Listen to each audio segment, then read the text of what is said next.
Olá, minha gente, boa noite. Pois então, é 8h80, não é? Então vamos lá.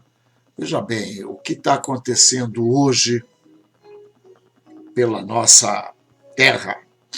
Bom, aqui em Curitiba nós estamos ilhados aí, tem acampamentos do MST, do MTST, essa cambada aí que, sei lá se provavelmente não tem o que fazer em suas casas.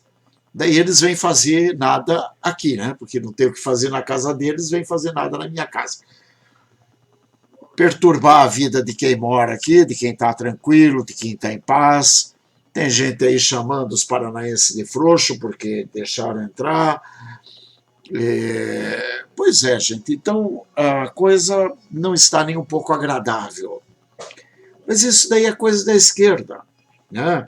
É coisa dessa gente que pensa com a cabeça invertida, né? Então, quer dizer, eles têm a cabeça muito próxima da zona escrotal, da zona né, que eles usam para defecar. Que não é possível, a coisa não está funcionando muito bem no Brasil inteiro. Hoje mesmo nós tivemos lá em Brasília a, a votação para a decisão de onde vai ficar o Sérgio Cabral. Se ele permanece em Curitiba ou se ele vai de volta para a terra dele, lá para o Rio de Janeiro. Bom, ele saiu do Rio de Janeiro, gente, porque ele estava tendo, assim, ele tinha, digamos, ele manipulou tudo lá no Rio de Janeiro de forma tal que ele não estava preso, ele estava vivendo uma vida tranquila dentro de um presídio que ele construiu, custodiado por gente que ele queria ser custodiado, enfim, quer dizer, ele estava tendo uma vida mole dentro da cela que ele próprio mandava, ele próprio determinava e tal. O Marcelo Bretas, não satisfeito com isso, mandou ele vir para Curitiba. Ele veio para Curitiba, chegou aqui, ele começou a ser tratado como um preso, foi algemado, tal. Aí ele não gostou, nem ele, nem a turminha dele, claro. Não gostaram, o que fizeram? Resolveram apelar para o STF. Normal, o STF, gente, é o colinho dos bandidos, colo, nana, neném, lá no STF. STF adora bandido. Aliás, só tem uma pessoa que gosta mais de bandido do que o STF, acho. É a Maria do Rosário. E talvez, possivelmente, a Maria do Rosário venha a ser indicada para o STF logo, logo, porque ela tem carinho extremo por bandido. Mas aí, beleza. Então, mas acontece que durante essa votação, o Gilmar Mendes resolveu, sei lá, eu não consigo entender a figura. Porque o Gilmar Mendes está se achando uma bolachinha meio fora do pacote. Porque você veja bem, o cara pega e diz, palavras dele, temos que dizer em alto e bom som que não é permitido nenhum tipo de pressão por parte da imprensa e muito menos das Forças Armadas contra o Supremo Tribunal Federal. Não contente com isso, ele também soltou a seguinte pérola. Toda essa confusão no Brasil agora se adensa com essas manifestações, inclusive dos generais, do comandante do Exército Vilas Boas e também de vários generais de reserva, o que é extremamente preocupante e digno de todo o meu repúdio. Gente, o cara está, assim, digamos, ele está repudiando uma atitude do comandante-geral do Exército. E eu fico pasmo, porque, veja, ele é ministro do Supremo. Então, claro, ele tem que ser respeitado como ministro do Supremo. Até prova em contrário, tem sim. Muito embora a gente já está vendo o que o cara está aprontando, né?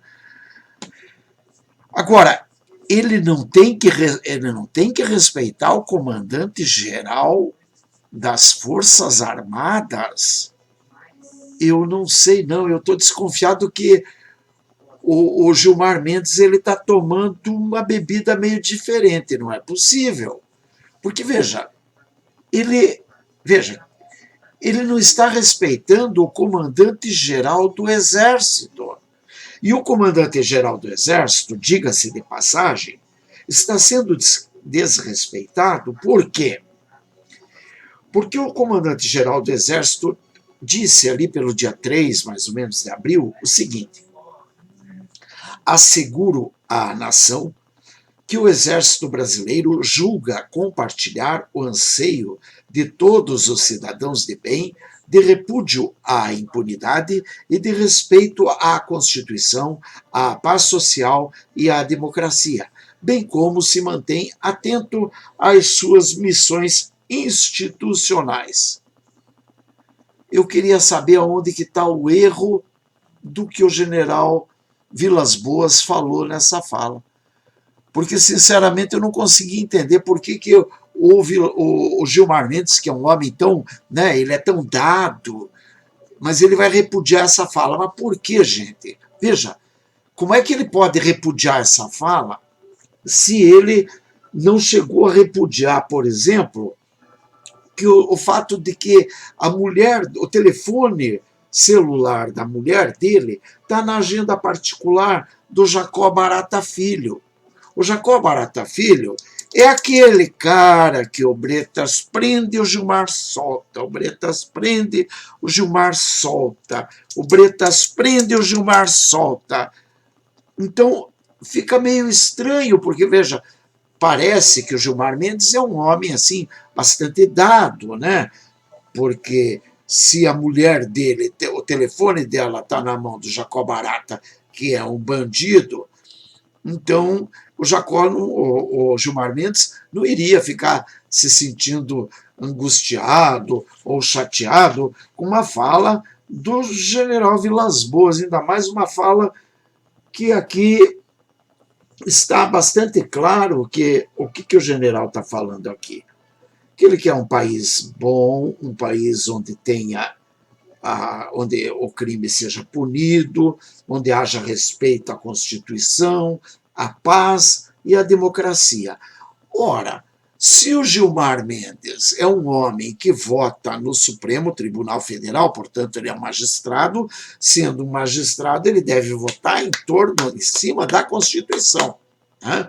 A gente pelo menos imagina assim. E ele estando assim, ele não está de acordo com o que o general Vilas Boas está pedindo aqui? Outra coisa, o general Vilas Boas está falando que o Exército está atento às missões institucionais do país democrata que ele defende, que, aliás, ele não, que as Forças Armadas defendem. Veja, aqui não é o general Vilas Boas falando, aqui ele está dizendo, assegura a nação que o Exército Brasileiro julga compartilhar o anseio de todos os cidadãos. Quer dizer, não é o cidadão Vilas Boas falando, aqui é a instituição, o Exército, falando por seu comandante-geral, uma frase, aliás, que eu não veria problema algum, uma vez que supõe-se que o STF esteja agindo dentro de uma correção constitucional. Quer dizer, ele não pode, de maneira alguma, não tem como o STF estar agindo à margem da Constituição. Agora, se está agindo à margem, daí sim, daí a gente vê motivo para esse ato de repúdio do Gilmar Mendes contra, em especial contra o nosso general Vilas Boas, mas também ele falou do Barroso, ele falou do Bretas, ele falou de um monte de gente. Agora, curiosamente, ele não reclamou, por exemplo, do Lula ter gerado toda essa baderna aqui em Curitiba. O povo curitibano é um povo pacato, é uma cidade pequena, uma cidade quase interiorana, apesar de hoje contar com quase 2 milhões de habitantes, mas é uma cidadezinha quase interiorana. E a cidade está fora do eixo. E por quê? Porque tem um pilantra, um safado, um sem vergonha, de um ladrão, que eu ousaria, caso eu tivesse olho no olho com o Gilmar Mendes, eu ousaria perguntar a Gilmar Mendes se ele acha realmente, verdadeiramente, que Lula seja, assim, uma vestal, né? Porque, afinal de contas, provavelmente é o que pensa Gilmar, é o que pensa Toffoli e é o que pensa Lewandowski.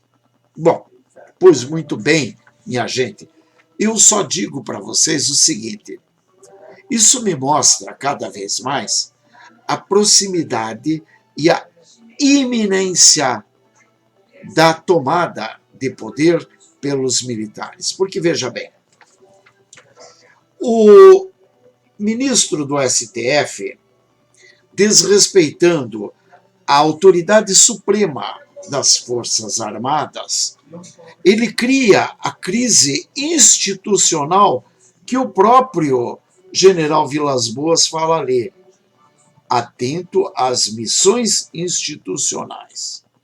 Ora, se um membro de uma instituição cria uma crise com uma outra instituição, é óbvio e evidente que isso não vai ficar assim. Veja, a não ser que um dos dois homens se levante e vá lá e peça perdão para o outro. Mas isso não me parece uma coisa que vai acontecer com dois homens nessa estatura, né? Afinal de contas, supõe-se que Gilmar Mendes, mesmo tendo sido indicado para o cargo que ele foi, que ele está, que ele exerce, que ele ocupa, ele não me parece que ele queira dobrar a sua cerviz a ponto de assumir que ele fez ele falou uma besteira, e aliás, não só uma besteira contra o general Vilas Boas, mas ele também fala uma besteira contra o Barroso, que eu não gosto, mas também é ministro do STF. Então, o próprio Gilmar está causando intriga dentro do próprio STF. Mas não contente com isso, o Gilmar Mendes, e aí reforça a minha tese de que o Gilmar possa estar tomando uma bebida meio estranha, porque, veja bem, o Gilmar tem mais, já é um homem de idade, e tal, então, de repente, ele está caquético. Então, ele pode estar já trocando o pinico pela xícara, coisa parecida. Porque ele vai também agredir, com palavras, o juiz Bretas.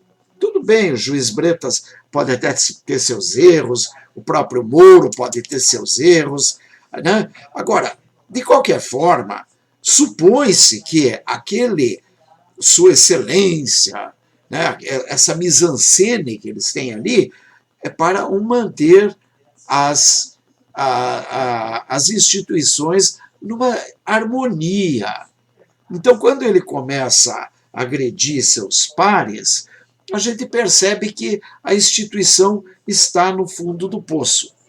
Isso quando ele não estava agredindo a Carmen Lúcia até bem pouco tempo atrás. A Carmen Lúcia, para mim, sinceramente, eu até não acho que ela mereça tanto respeito assim, mas entre eles isso faz parte. Comigo não, porque eu sou um cidadão, eu sou um zero à esquerda. Para eles tanto faz se eu vivo ou deixo de viver, não vai alterar a vida deles. Agora, entre eles ali, é uma questão de normalidade institucional, que parece que o Gilmar Mendes não conhece. Pense nisso, grande abraço, vamos ver pelo jeito o repetir de 1964.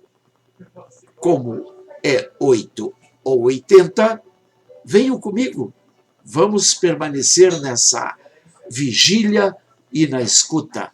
Grande abraço.